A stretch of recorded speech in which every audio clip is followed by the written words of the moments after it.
السلام علیکم، میں ہوں گرجلین عارف اور آپ دیکھ رہے ہیں پروگرام TRP 360۔ ناظرین، بات کریں گے عمران خان کی اس بیان کی جو کہ انہوں نے بول ٹی وی کو دیا۔ اب اس انٹرویو میں انہوں نے کیا کہا؟ انہوں نے یہ کہا کہ اسٹیبلشمنٹ کو چاہیے کہ وہ جلد از جلد فیصلے کریں کیونکہ ملک جو ہے وہ چوروں کے ہاتھ لگ گیا ہے، اور یہ جو چور ہیں یہ معیشت کو تباہ کر رہے ہیں، اور جب ہماری معیشت کراس ہو جائے گی، کریش ہو جائے گی، تو سب سے جو پہلا اثر ہے وہ اسٹیبلشمنٹ پہ ہی پڑے گا۔ ہماری ملٹری ہٹ ہوگی، ہماری ڈیفنس سسٹم ہٹ ہوگا، اس کے بعد جو ہے لوگ ہمارے ملک پہ حملہ کرنا شروع کر دیں گے، اور اس کے بعد جو ہمارے پاس نیوکلیر پاور ہے اس پہ بھی خطرہ لاحق ہو سکتا ہے۔ آج پروگرام میں اسی حوالے سے بات کریں گے۔ ہمارے ساتھ موجود ہیں شبیر حسین، پروگرام میں ویلکم کریں گے۔ السلام علیکم شبیر صاحب، یہ بتائیے گا کہ یہ جو عمران خان نے انٹرویو دیا تھا، اس کے بعد ان پہ غداری کے جو ہے وہ بوچھاڑ ہو گئی کہ یہ غدار ہیں، اپوزیشن کی جانب سے یہ کہا جا رہا ہے، تو آپ کو کیا لگتا ہے اس حوالے سے؟ دیکھیں، جیسے ہی عمران خان صاحب کا یہ بیان اور اس کے بعد سے جو جواب الجواب آنا شروع ہوا ہے زرداری صاحب کی طرف سے، شہباز شریف صاحب کی طرف سے، پیپلز پارٹی کے دوسرے اسٹالورڈز کی طرف سے، مریم نواز صاحبہ نے آج دوپہر کو دھواں دار پریس ٹاک کی، تو ان کے اوپر ایک ہی الزام آیا عمران خان کے اوپر کہ وہ غدار ہیں۔ اچھا، غدار ہیں، سابق وزیر اعظم رہ چکے ہیں پاکستان کے، اور مجھے اس پہ جو ہے برجستہ جو ہے ایک کالم یاد آیا محمد حنیف صاحب کا، BBC کے لیے بڑے مشہور جرنلسٹ ہیں، انہوں نے ایک کالم لکھا تھا جس کا عنوان تھا غدار فیکٹری۔ تو مجھے لگتا ہے کہ واقعی غدار فیکٹری بند نہیں ہوئی، غدار فیکٹری چلی جا رہی ہے۔ عمران خان نے جو بیان دیا میرے حساب سے بالکل ارریسپانسبل سٹیٹمنٹ تھا، جذبات میں تھا، وہ بہت غصے میں ہے، ظاہر ہے ان کی حکومت گئی ہے، وزارت عظمیٰ گئی ہے، تو لیکن اس ارریسپانسبلٹی کی ان سے توقع نہیں کی جا سکتی تھی جس طرح کا انہوں نے سٹیٹمنٹ دے دیا ہے۔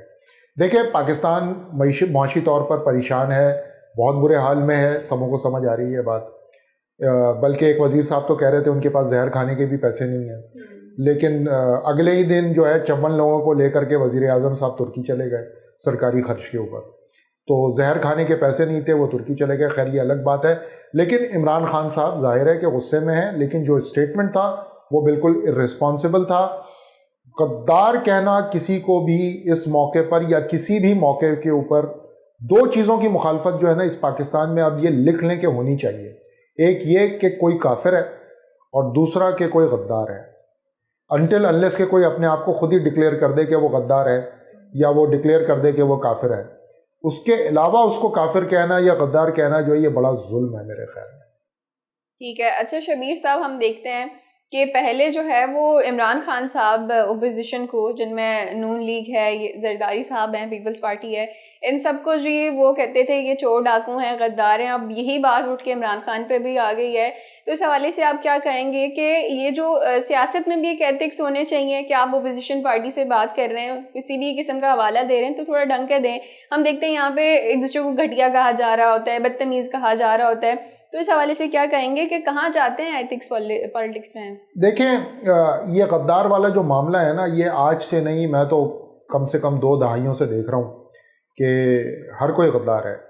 بے نظیر جب تک حیات تھیں وہ سیکیورٹی رسک تھیں اس اسٹیٹ کے لیے، اور جس دن وہ مر گئیں تو وہ شہید ہو گئی ہیں، اور جب تک وہ زندہ تھیں وہ سیکیورٹی رسک تھیں، پوری ریاست کے لیے سیکیورٹی رسک تھیں، اور کسی اور نے نہیں، ان کو یہ القابات نواز شریف صاحب نے قرار دیے تھے کہ یہ ہماری ریاست کے لیے رسک بن گئی ہیں۔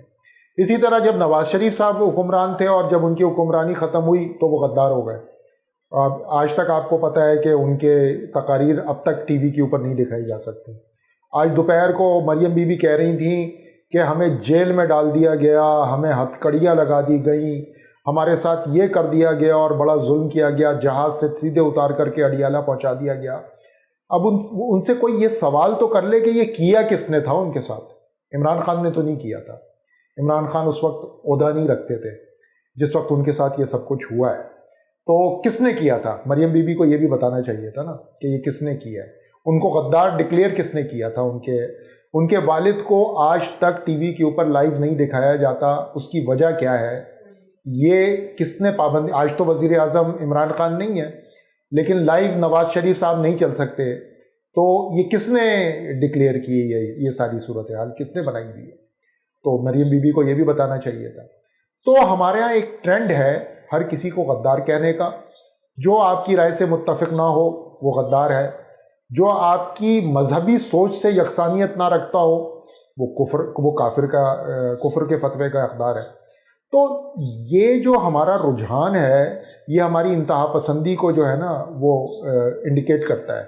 عمران خان صاحب کا جو اسٹیٹمنٹ ہے وہ ایک الگ انتہا پسندی ہے کہ ملک 3 ٹکڑے ہو جائے گا, اور ایک یہ انتہا پسندی ہے کہ عمران خان جو ہے وہ غدار ہو گیا. جی شبیر صاحب بالکل ٹھیک کہہ رہے ہیں آپ کہ پہلے ہم دیکھتے تھے کہ مذہبی ہم آہنگی پہ سیشنز کروائے جاتے تھے, لیکن اب کیونکہ سیاسی کشیدگی اتنی پھیل گئی ہے کہ اب سیاسی ہم آہنگی پہ بھی ہونے چاہیے, اور اس سے بڑھ کے حب الوطنی پہ لوگوں کو سیشنز دینے چاہیے. ٹھیک ہے, اچھا سر یہ بتائیے گا کہ یہ جو عمران خان صاحب نے بات کی تھی انٹرویو میں, یہ ان کے علاوہ بھی کوئی اور کر چکا ہے کہ یہ پہلے ہی شخص تھے؟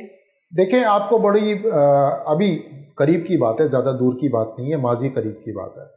آپ کو یاد ہوگا زرداری صاحب کے اوپر بڑا کیس ویس بنے ہوئے تھے, اور ایک دن وہ بیچارے اتنے پریشان ہوئے کہ انہوں نے ایک جلسے میں کھڑے ہو کے کہہ دیا کہ آپ نے 3 سال بعد چلے جانا ہے. 3 سال بعد کون جاتا ہے وہ سبوں کو پتہ چل گیا تھا کہ آپ نے 3 سال بعد چلے جانا ہے, ہم نے ہمیشہ یہی رہنا ہے, اور اگر آپ ہم پر زیادہ ظلم کریں گے تو ہم آپ کی اینٹ سے اینٹ بجا دیں گے. وہ اینٹ سے اینٹ بجاتے بجاتے وہ دبئی چلے گئے تھے, اور اس کے بعد وہ تب آئے جب وہ اینٹیں ساری برابر کر کے رکھ دی گئی تھیں.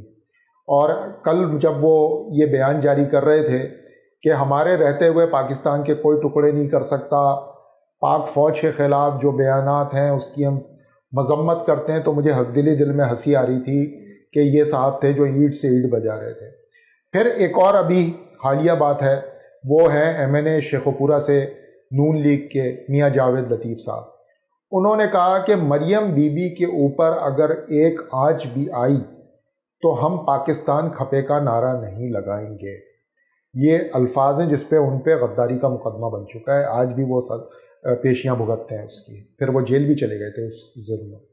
تو وہ بیسکلی وہ ریفرنس یہ تھا کہ جی کوئی تھریٹ آ رہی ہے, ڈیتھ تھریٹ آ رہی ہے مریم نواز صاحبہ کو, تو انہوں نے اس کو پریمپٹ کیا کہ وہ بی بی بے نظیر بھٹو صاحبہ کی طرح شاید خدا نہ خواستہ ان کے اوپر کوئی قاتلانہ حملہ ہونے والا ہے. تو انہوں نے یہ کہا کہ جی اگر زک بھی پہنچی مریم بی بی کو تو ہم پاکستان کھپے کا نعرہ نہیں لگائیں گے, جو زرداری صاحب نے بے نظیر کی شہادت پر لگایا تھا. تو وہ اب اس کا کیا بیان کیا جائے, یعنی کہ ایک پنجاب کا الیکٹڈ MNA کہہ رہا ہے کہ میں پاکستان کھپے کا نعرہ نہیں لگاؤں گا کہ اگر میری لیڈر کو قتل کر دیا گیا, تو اس کا مطلب ہے کہ اس کی لیڈر اس کے لیے زیادہ اہمیت رکھتی ہے ملک سے. تو یہ تو بالکل ابھی حالیہ باتیں ہیں, کیسز ہیں اس کے اوپر. پھر گجرانوالہ کا مشہور عام جلسہ جس میں نواز شریف صاحب نے اداروں کے سربراہان کے نام لے کے کہا کہ ملک کا بیڑا غرق آپ لوگوں نے کیا ہے, آپ لوگوں کی وجہ سے یہ ملک اس نہج پر پہنچا ہے, تو وہ بھی موجود ہے. تو بیسکلی عمران خان نے جو بات کی ہے گو کہ بالکل غلط کی ہے, لیکن ایسا نہیں ہے کہ جو لوگ آج اس کو کنڈیم کر رہے ہیں انہوں نے وہ باتیں نہیں کی ہیں, ان سبوں نے بھی وہی باتیں کی ہیں. لیکن دکھ اس بات کا ہے کہ اس وقت عمران خان ان کے اوپر غداری کی بات کر رہے تھے, آج عمران خان کے بیان پر یہ لوگ غداری کی بات کر رہے ہیں. تو میرے خیال میں ملک جو ہے وہ واقعی معاشی بدحالی اور معاشی کنگالی کی طرف آ چکا ہے.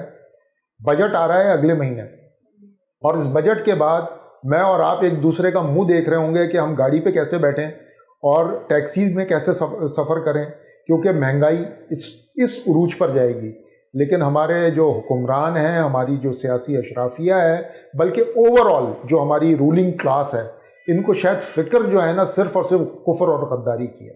جی ناظرین, یہ تو ہمارا آج کا پروگرام, پھر حاضر ہوں گے نئے موضوع کے ساتھ. تب تک کے لیے اجازت دیجیے, اللہ نگہبان.